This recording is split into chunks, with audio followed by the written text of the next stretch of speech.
तो इससे पहले कि तुम मेरी जानो, तुम कौन से जात से हो? भैया बस इतना समझ लीजिए, आज आपके सामने खड़ा हूँ, कल जेल में भी हो सकता हूँ। जनरल वाला है।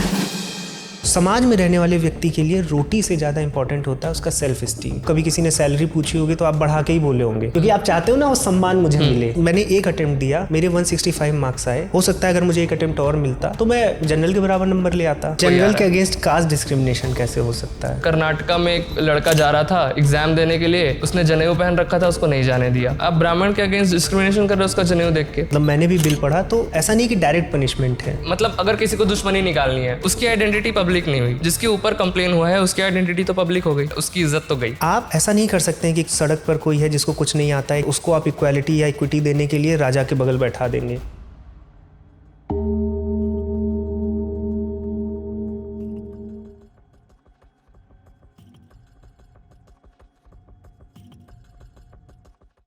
तो चलो श्री गणेश करें।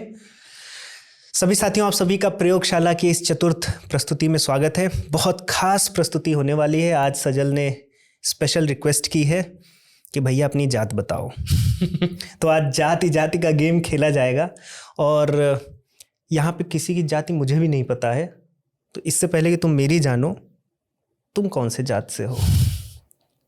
भैया बस इतना समझ लीजिए कि आज आपके सामने खड़ा हूँ, कल जेल में भी हो सकता हूँ। जनरल वाला है।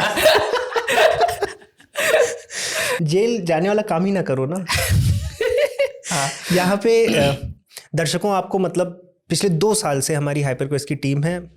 15 से 20 लोग हम लोग काम करते हैं और सच में ये मजाक से हटके पहली बार मुझे पता चला कि सजल कौन सी जात का है।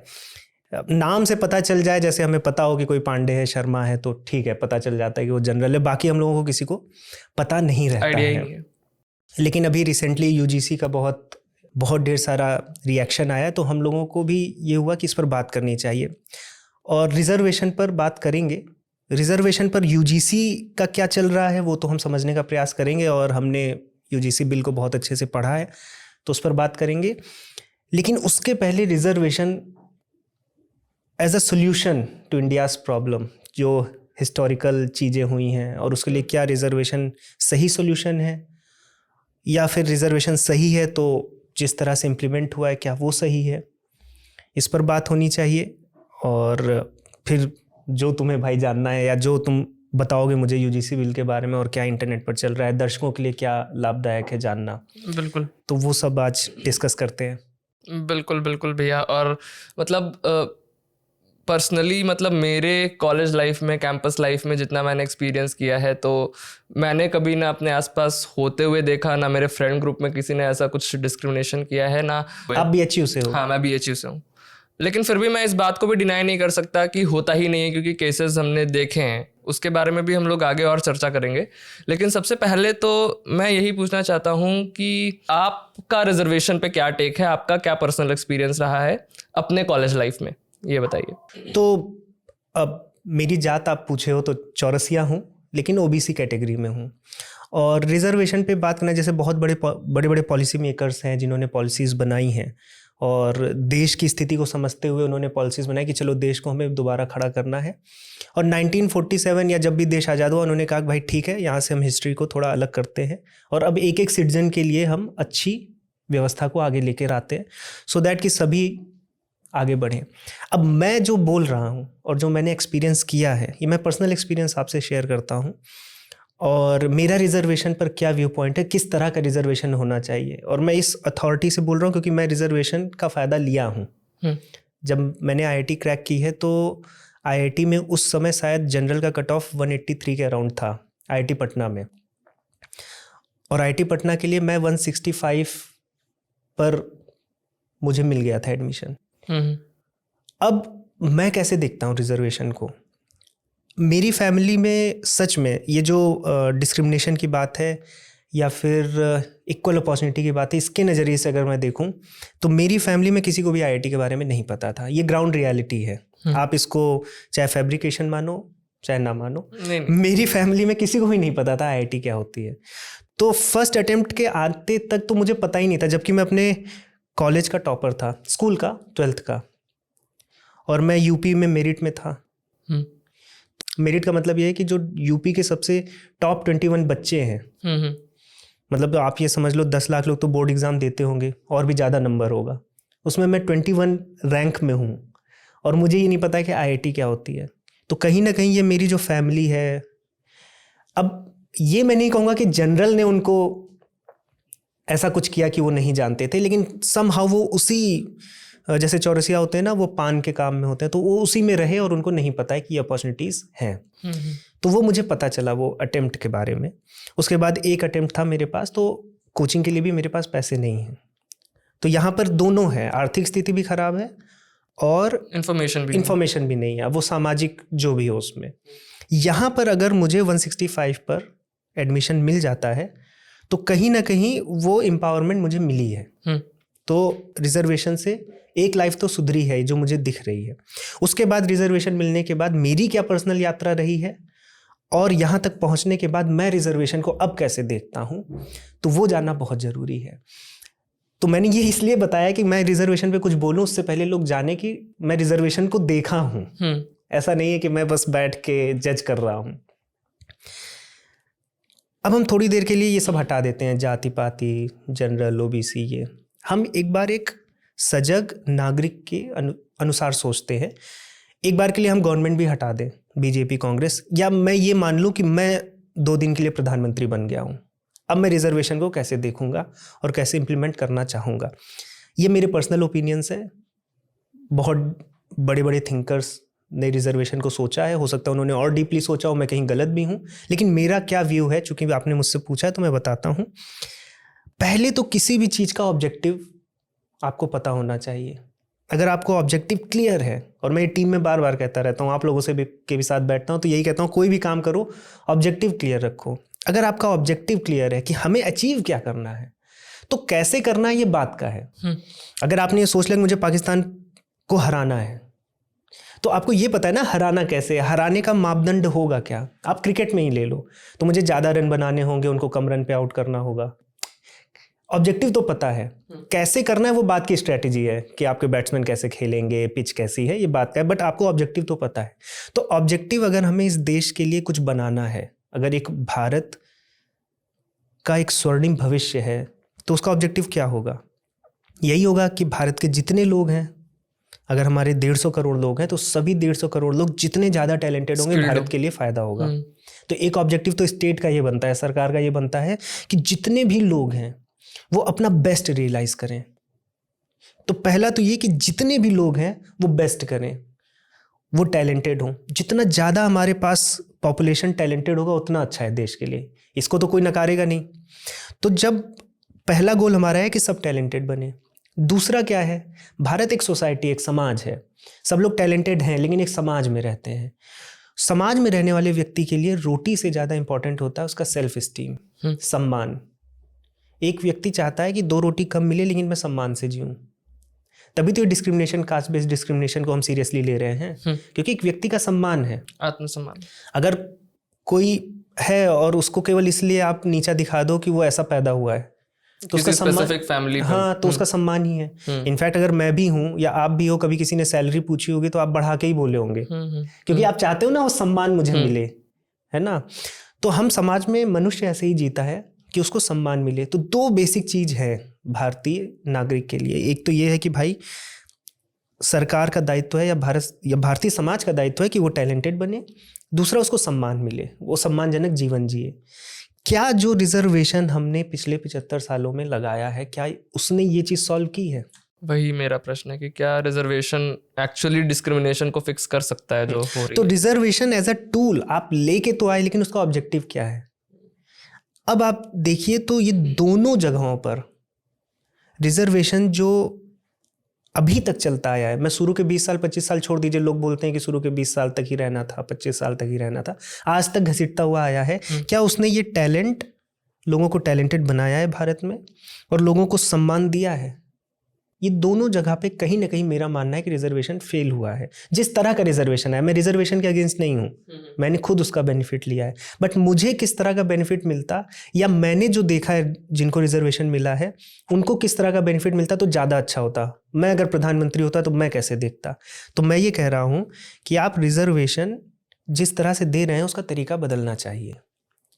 उसका तरीका ऐसा होना चाहिए, मैं आर्थिक रूप से वीक था, सामाजिक रूप से मेरे पास इंफॉर्मेशन नहीं थी, तो जहां आईआईटी के 2 अटेम्प्ट थे सबके लिए या जनरल कैटेगरी के लिए, अभी भी सबके लिए, तो आप ओबीसी को 3 साल दे दो या 4 अटेम्प्ट दे दो, एससी एसटी को और बढ़ा दो, 5 अटेम्प्ट दे दो, 6 अटेम्प्ट दे दो। आपको रिजर्वेशन देना कहाँ है ये समझना बहुत जरूरी है, क्योंकि आप दोनों चीज में फेल कर रहे हैं। आप जब अटेम्प्ट बढ़ा देंगे तो उससे क्या होगा कि अटेम्प्ट बढ़ाने से आपने रिजर्वेशन तो उसको दिया ना कुछ तो उसको बेनिफिट दिया। अब जब वो आईआईटी में पहुंचेगा या आईएम में पहुंचेगा या आईएएस बनेगा तो इक्वल खुद भी इक्वल फील करेगा ना। तो आपको ट्रेनिंग में, प्रिपरेशन में रिजर्वेशन देना है, हाँ, ना कि उस जगह पे रिजर्वेशन दे देना है जिसके लिए वो अभी रेडी नहीं है। मैं नहीं कह रहा हूँ वो कैपेबल नहीं है, मैं कैपेबल हूँ, लेकिन मेरे पास, मैंने एक अटेम्प्ट दिया, मेरे 165 मार्क्स आए। हो सकता है अगर मुझे एक अटेम्प्ट और मिलता तो मैं जनरल के बराबर नंबर ले आता। मेरी कमी क्या है? मेरी कमी ये है कि मेरी फैमिली प्रिपेयर्ड नहीं है, और उसके पीछे रीज़न हो सकते हैं, डिस्क्रिमिनेशन के रीज़न हो सकते हैं, या हो सकता है कि हम इग्नोरेंट रहे या कुछ और काम करते रहे। अब जो विश्व है वो प्रोग्रेसिव विश्व है, तो उसमें सरकार को सहायता करनी चाहिए, प्रिपरेशन फेज में करनी चाहिए। इससे दोनों चीज़ सॉल्व होगी। प्रिपरेशन फेज में आप जितने फैक्टर्स उठाइए, आप अगर अटेम्प्ट्स बढ़ा सकते हैं, आप फॉर्म की फ़ी घटा सकते हैं, आप अच्छी कोचिंग प्रोवाइड करा सकते हैं, तो इसमें हेल्प कीजिए ना बच्चे की। इससे क्या होगा, जब बच्चा आईआईटी पहुंचेगा, अब कोई बच्चा 2 साल में पहुंच गया है, कोई 3 साल में पहुंच गया है, तो अब जब सारे बच्चे आईआईटी में पहुंचेंगे तो सब सेम मार्क्स पे पहुंचे हैं। तो आपके पास ये जो समस्या आ रही है ना कि नीट पीजी में लोगों के मार्क्स नहीं आ रहे हैं और वो डॉक्टर बन रहे हैं, तो ये क्या है, ये आप क्या कर रहे हैं कि कोई रेडी नहीं है और उसको आप इक्विटी के नाम पे उस जगह पर पहुंचा दे रहे हैं जिसके लिए वो अभी रेडी नहीं है। इससे कहीं ना कहीं देश का भी तो नुकसान हो रहा है। देश का नुकसान हो रहा है। तो पहला तो नुकसान हुआ टैलेंट का, कि देश में अब टैलेंटेड लोग नहीं आएंगे क्योंकि आपने रिजर्वेशन वहां पे दे दिया है जहां पर अभी प्रिपरेशन चाहिए, ट्रेनिंग चाहिए। दूसरा, यही बच्चे जो अभी रेडी नहीं हैं, जब आईआईटी, आईएम या आईएएस जैसी पोजीशन पे जाते हैं तो 2 चीज़ें उनके साथ होती है। एक तो उनका सेल्फ स्टीम बढ़ता नहीं है। ऐसा नहीं होता है कि किसी आप एससी एसटी या ओबीसी को सीट दे दीजिए और वो वहां जाकर उसको राजा जैसा फीलिंग आ रहा है। ये पर्सनली मैंने भी देखा है। हाँ, ये क्योंकि उसको पता है ना अंदर से कि मैं कम मार्क्स से यहाँ पर आया हूँ। तो आप कितना भी वहां पर फोर्स कीजिए इक्वालिटी को या इक्विटी को, वो एक इनविजिबल फैक्शन बनी जाता है। वहां पे लोगों को पता होता है इनके मार्क्स कम थे, मेरे ज़्यादा है। वो जनरल का एक अपना ग्रुप बन जाएगा, ओबीसी इधर उधर तैरता रहेगा, वो तो थाली के बैगन इधर उधर चलता रहता है उनका। फिर एससी एसटी का एक अपना ग्रुप बन जाता है। इनफैक्ट मैंने अपने पर्सनल एक्सपीरियंस में देखा है कि मेरे कॉलेज में मुझे नहीं पता कि कौन किस कास्ट का है, लेकिन एक लड़का था, वो बहुत ज़्यादा ही अंडर कॉन्फिडेंट रहता था। मैं उससे कितनी भी बात करने की कोशिश करूँ, मैं बोलूँ चलो साथ में चलते हैं कैंटीन में, वो इतना अंडर कॉन्फिडेंट रहता था। फिर मैंने सोचा कि भाई ये क्यों ऐसा, इतना क्यों अंडर कॉन्फिडेंट ये फील कर रहा है।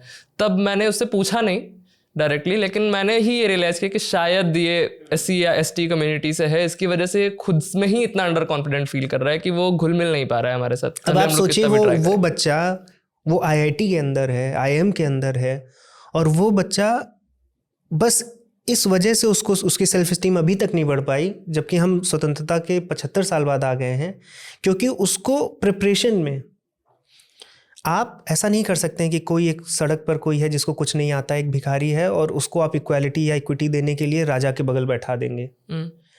मैं ये नहीं कह रहा हूँ कि वो कैपेबल नहीं है, उसके अंदर कैपेबिलिटी है, बस उसको वो सही समय, सही प्रिपरेशन और ट्रेनिंग और सही इन्फॉर्मेशन मिली नहीं है।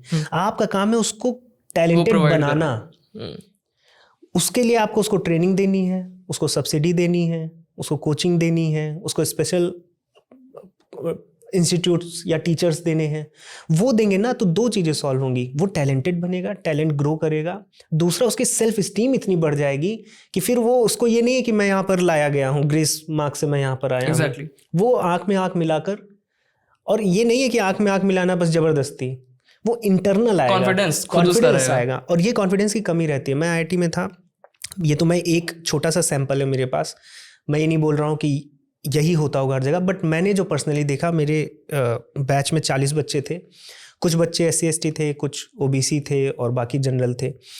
तो आप ड्रॉप आउट रेट देखिएगा, आप देखिएगा कि जो SC ST बच्चे होते हैं, मैं सबको नहीं कह रहा हूँ, ये भी नहीं कह रहा हूँ कि SC ST बच्चे जो IIT में वो कुछ नहीं कर रहे हैं, लेकिन आप उनके साथ बैठेंगे देखेंगे तो कहीं ना कहीं आपको ये मिलेगा कि या तो वो गवर्नमेंट जॉब के भरोसे हैं, उनको लग रहा है कि चलो यहाँ रिजर्वेशन से आए हैं, अब मुझे जॉब भी रिजर्वेशन से मिल जाएगी, क्योंकि एक समय के बाद, और उसमें वो गलत नहीं है, उनकी सिचुएशन सरकार ने ऐसी बनाई है, जब वो रेडी नहीं है आपने उनको आर्मी में डाल दिया, एक हाईली कॉम्पिटिटिव जगह पर डाल दिया जिसके लिए वो रेडी नहीं है।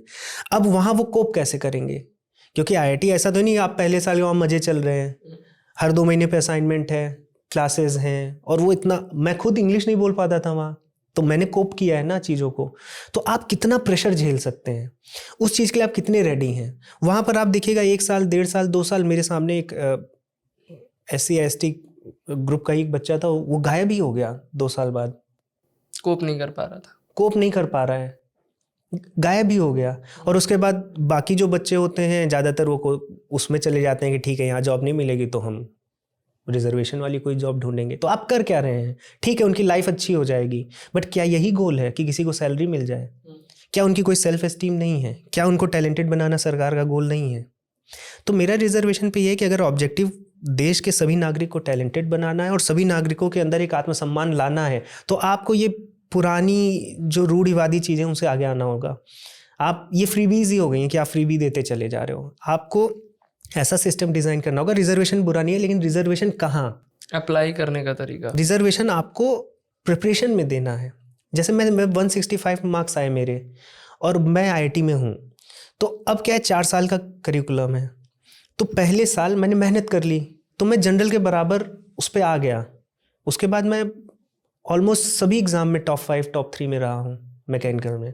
क्यों? क्योंकि मुझे वो जो प्रिपरेशन के समय और समय मिलना चाहिए था वो मैंने IIT के फर्स्ट ईयर में लगा लिया, क्योंकि मुझे कहीं ना कहीं लगा कि जब सरकार ने मेरे लिए इतना किया है तो मैं ये नहीं किसी को कहने दूंगा कि तुम रिजर्वेशन से आ गए। और अब वैसे क्या आपको कभी अपने कॉलेज लाइफ में ये चीज़ फेस करनी पड़ी कि आपको ऐसा लग रहा है कि मेरे साथ डिस्क्रिमिनेशन हो रहा है या फिर कुछ? भले दूसरे करे ना करे, इंटरनली फील होता है।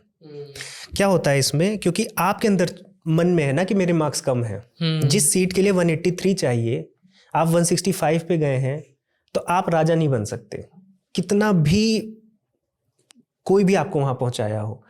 अब जब मैं गया वहां पर तो मेरे मन में तो था कि मेरे मार्क्स कम हैं, ठीक है, मैं 20 मार्क्स कम में ये सीट मुझे मिली है।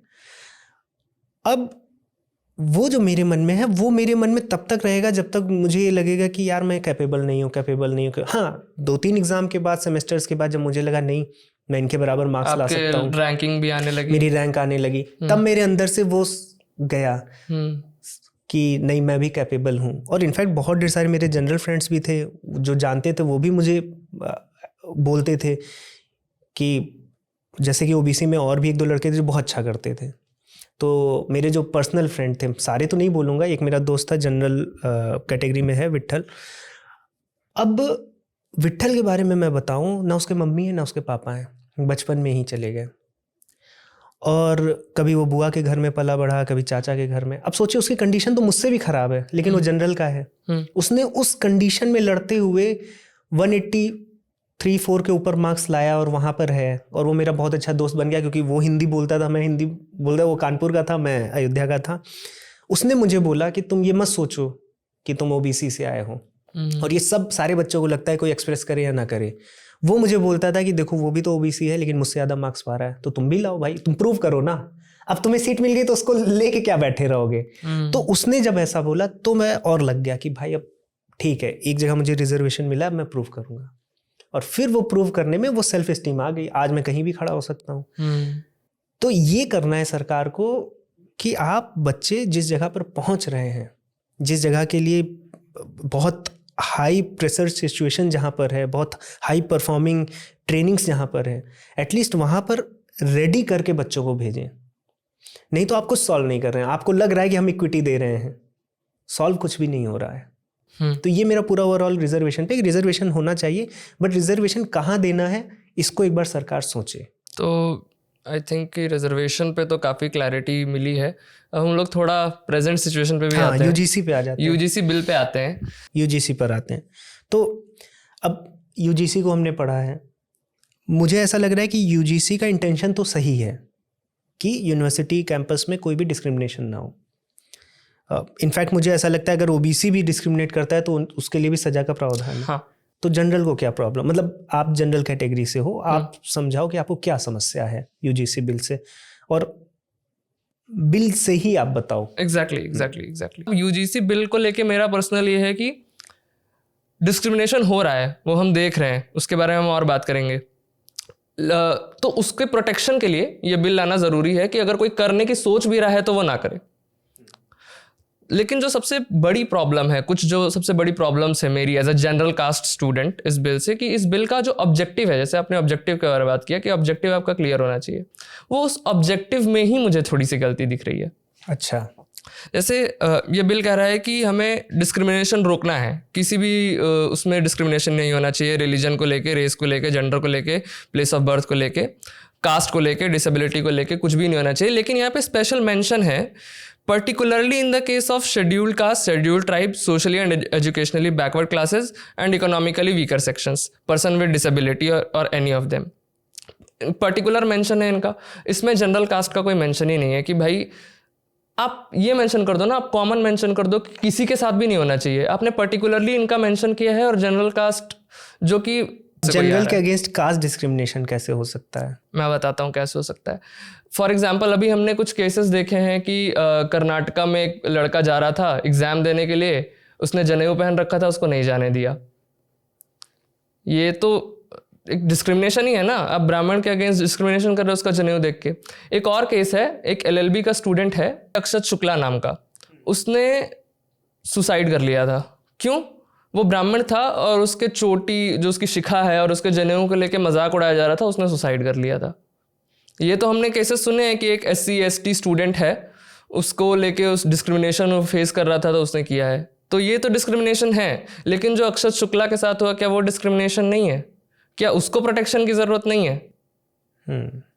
तो इस चीज़ का ध्यान रखना चाहिए गवर्नमेंट को, UGC को, कि भाई अगर आप डिस्क्रिमिनेशन के अगेंस्ट ला रहे हैं, आप ऑब्जेक्टिव जो सेकंड पॉइंट है बिल का, उसमें आप सबका मेंशन कर रहे हैं लेकिन जनरल कास्ट का मेंशन नहीं है। आप इमेजिन कर रहे हैं कि उनके साथ कुछ हो ही नहीं सकता है। जबकि अभी BHU में भी, मैं BHU से आता हूँ, BHU में मैंने इतना सुंदर कैंपस है, इतना अच्छा वातावरण है, मैंने कभी नहीं देखा कि ऐसा हो रहा है। लेकिन अभी BHU में भी ब्राह्मणों के अगेंस्ट स्लोगन लिखे गए। मतलब JNU में तो मैंने अपनी आंखों से देखा है कि स्लोगन्स वगैरह लिखे हुए हैं। तो क्या वो डिस्क्रिमिनेशन नहीं है? क्या मतलब ब्राह्मण बनिया के अगेंस्ट जो JNU में नारे लगते हैं, क्या वो डिस्क्रिमिनेशन नहीं है?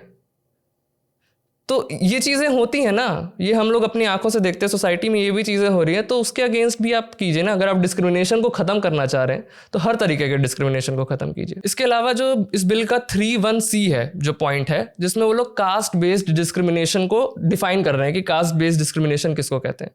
तो इसमें उन्होंने डिफाइन किया है कि कास्ट बेस्ड डिस्क्रिमिनेशन वो है जब आप किसी के कास्ट या ट्राइब के लेके उसके साथ डिस्क्रिमिनेट कर रहे हैं, उसको कुछ उसका उल्टा कर रहे हैं, उसको प्रॉपर अपॉर्चुनिटी नहीं दे रहे हैं। और उसमें उन्होंने मेंशन किया है कि ये सिर्फ OBC, SC और ST के साथ हो सकता है। मतलब आप इकोनॉमिकली वीकर सेक्शन में जनरल भी हैं तो भी आपके साथ कास्ट बेस्ड डिस्क्रिमिनेशन तो नहीं हो सकता, बाय डेफिनेशन ही नहीं हो सकता। ये डेफिनेशन गलत है। और फिर जो इसका सबसे खतरनाक पॉइंट मुझे लगता है, पॉइंट 3(1)(e), जिसमें बोल रहा है कि आप डिस्क्रिमिनेशन नहीं कर सकते किसी के साथ भी, वेदर इट इज इम्प्लिसिट और एक्सप्लिसिट। एक्सप्लिसिट डिस्क्रिमिनेशन तो समझ में आ रहा है कि मैंने कुछ वाचक मैंने कुछ बोल दिया आपको ज़बरदस्ती, आपको बुरा लग गया या फिर मुझे नहीं बोलना चाहिए था।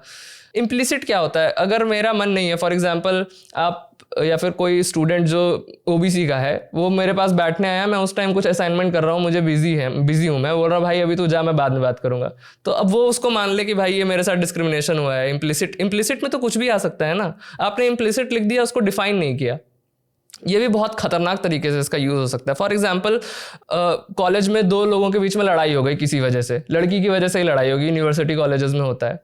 अब उसमें एक है OBC या फिर SC ST कैटेगरी का है और एक जनरल है, EWS भी है, वो भी जाके कंप्लेन कर सकता है ना कि भाई लड़ाई हो गई। अब गलती तो दोनों की है, उसमें कास्ट का कोई एंगल नहीं है, लड़की का एंगल है, लेकिन वो उसको उस तरीके से दिखा सकता है। तो ये जो ऑब्जेक्टिव है बिल का, कास्ट बेस्ड डिस्क्रिमिनेशन का जो डेफिनेशन है और डिस्क्रिमिनेशन का भी जो डेफिनेशन है, उन सब में फ्लॉज हैं।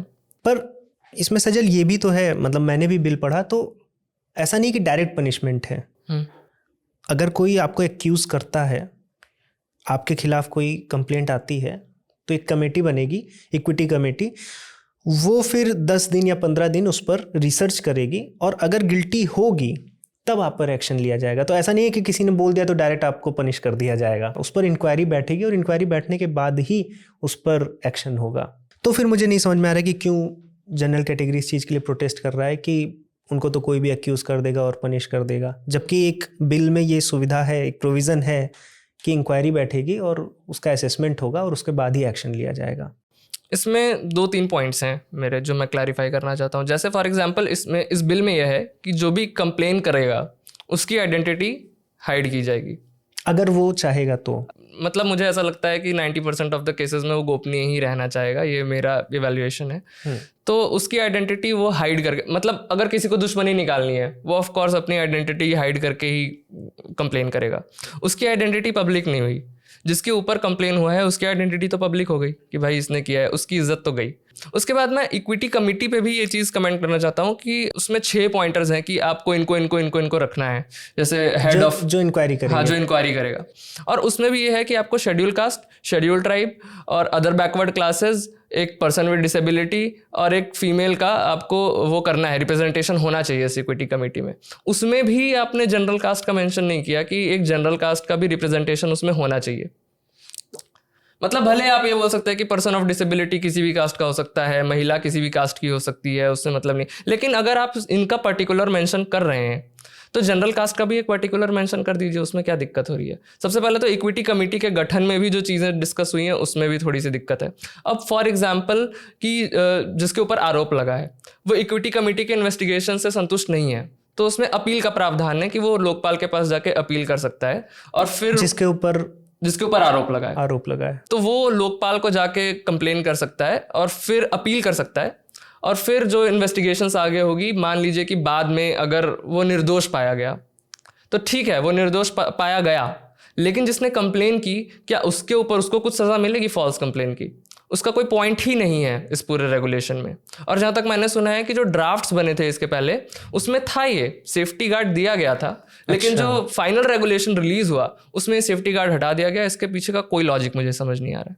तो रेगुलेशंस हैं, डिस्क्रिमिनेशन नहीं होना चाहिए, बहुत ही अच्छी बात है, आप डिस्क्रिमिनेशन को ख़त्म करने की कोशिश कर रहे हैं, लेकिन आप कहीं ना कहीं एक वर्ग ऑफ स्टूडेंट्स को बहुत ज़्यादा कमज़ोर कर रहे हैं, उनका रिप्रेजेंटेशन नहीं कर रहे हैं, उनके अगेंस्ट डिस्क्रिमिनेशन को बढ़ावा एक तरह से आप दे रहे हैं, तो वो चीज़ गलत है। तो मतलब काइंड ऑफ ऐसा है कि अगर कोई कंप्लेन करता है तो उस पर इंक्वायरी बैठेगी, लेकिन अगर इंक्वायरी में ये साबित होता है कि उसने गलत कंप्लेन की है तो उसको सज़ा नहीं है, और आपकी इज्जत का फालूदा तो हो ही गया। तो ये कुछ चीज़ें डेंजरस है। मैं ये नहीं कह रहा हूँ, बहुत से लोग ये बोल रहे हैं कि इस पूरे यूजीसी रेगुलेशन को रोल बैक कर लो, मैं रोल बैक की बात नहीं कर रहा हूँ। ये बिल पर्सनली मैंने पूरा पढ़ा, मुझे अच्छा लगा कि भाई ये लागू होना चाहिए, लेकिन इन अमेंडमेंट्स के साथ लागू होना चाहिए कि ये आप यूनिवर्सल कर दो, किसी के साथ भी नहीं होना चाहिए। अभी जो बिल है उसमें जनरल कास्ट के स्टूडेंट्स बहुत ज़्यादा वल्नरेबल हो जाते हैं। और दर्शकों, जाते जाते इस एपिसोड के अंत में मैं इतनी अपील करूँगा अपनी तरफ से कि हमारे जीवन का गोल रिजर्वेशन लेना नहीं होना चाहिए, हमारे जीवन का गोल होना चाहिए टैलेंटेड बनना। उसमें सरकार आपकी सहायता कर रही है।